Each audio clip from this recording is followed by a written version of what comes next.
Opurobios igwe ajenga. Enwere otu video na-ekiri na ọ dị m ka na Facebook ka na-ekiri mbọchị ahụ. Ya bụ nwoke wee na-ekwu na ọ bụrụ na ị were ihe dịka 100 million naira nye mmadụ, ọ bụrụ na onye akọ na uche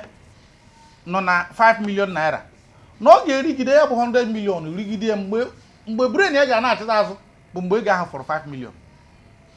Wee dabanye n'okwu anyị chọrọ ikwu n'ụbọchị tata. Biko nwanne ifunugo onye ji sports betting bụrụ mmadụ, ihe ọ na-abụ mgbe niile ị na-afụ ndị ọkada, ndị drivers,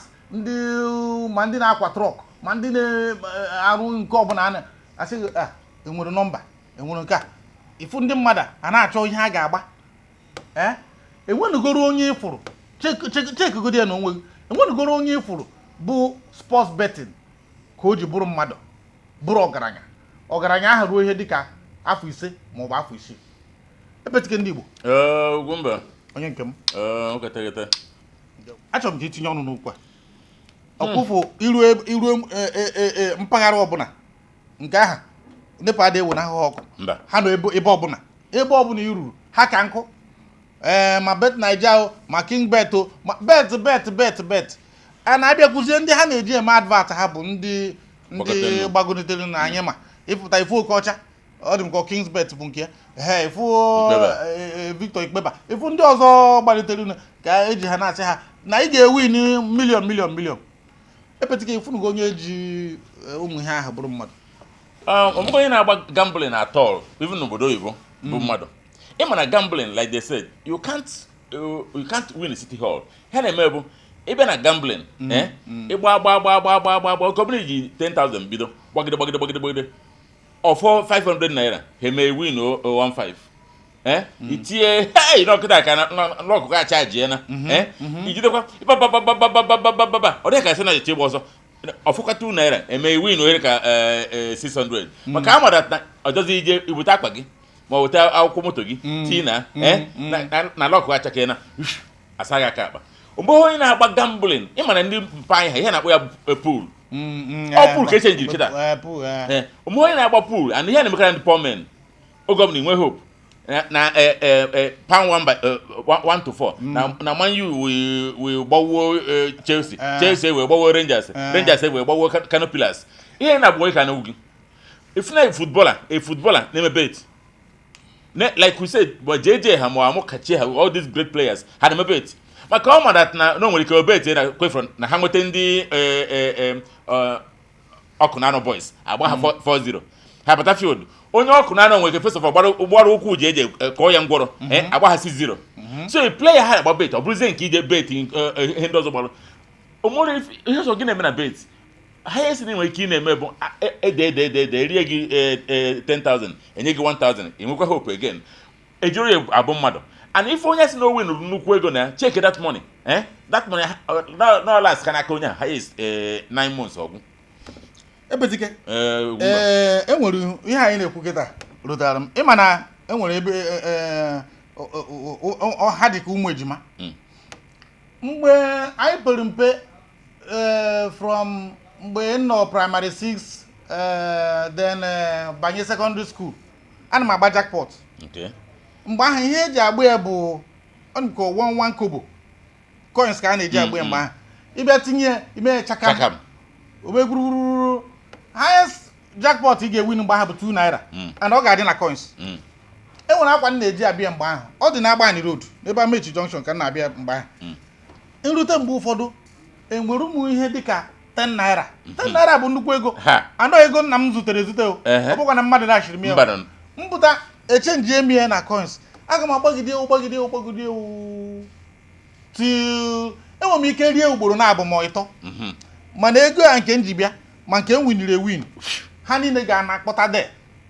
So ihe ga-eme bụ na aga m edofu ego m ga-eji gbaa moto n'aba anyị nke mbọchị ahụ aga. Then one man na-alaba na-akwa baro na-akwa trọk winiri ọ dị m ka 15 million naira afọ one m gara aga. Ihe mgbe o megiduru ọbịa gonye ndị mmadụ mmanya mee nke oru 1 year oru dị 6 months afọ oburugwa trọk bịa gị onwe do m anya na ya bụ ihe na ọ dị ka enwere mmụọ onye na ya. Of course. Ka onye na-atinye dị mmụọ. Maka amara m na ọ bụghị okocha na-atinye mmụọ na ihe na mmụọ na-anapụ ndị mmadụ. Emebugokwa before amụọ okocha sị. So kedu mmụọ dị n'ime, kedu ihe na-eme ya bụ ihe ji bụrụ na mgbe niile na ị ga na-enwe hope na ọ ga-adị mma na ọ ga-adị mma. Na ịma na nke be anyị bụ na ya nwere kasị na ọgwụ be anyị dị ya. That na bụrụ ọgwụ pase because that even ndị ọcha ije na casino if you to get the wise na casino you can never go out with big money because how much ka esi eme m ịbịa gba ọ dịfa ka esi lose bana hope ewekwa remote kpechaa gị ya iwu na one ya wụ na ndị mmadụ na-eme ka machine na-eme ya ma ndị mmadụ na-eme if all those things my billard my board ha niile ahụ all the manipulated ha na-eme mbụ ndị nwenu and a na-eme that there is no way ihe ejiwe cheat fa gị wa anya na ya and iwinu ọbụna obodo ibe ije win the first one win the second one win the third one achụọ gị from that place nya sa achọ ọbụna nwe ife iji achụọ gị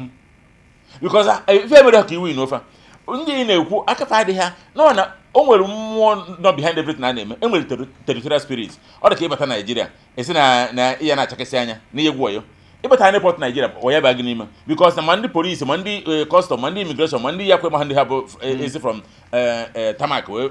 rubata achọkọta passport kata gbasakọta gị ahụ taa ịchaji eto iburu ala ya mana ije obodo oyibo everything na dị seamless ọ spirit dị na be anyị iruo village ịkaghị anya ụmụaza na-asaghị nke iji so the thing bụ na ibe ha n'obodo ife dị na spirit dị na aba gị gambling nwere spirit dị na ihe kpọrọ bụ gambling ọchacha onwe mgbe ị ga-eji chachacha jita mmadụ na-ewu ine ọya na-agba chachacha palm 2 from 4 ịgbagha na chachacha ya na-elose like you said iwin ha iwin ahụ bụ ka ya dị gba ọsọ iwin before na in fact ọ sike ike iwere gbapụ onye ọbụla win bet kịta were gba ọsọ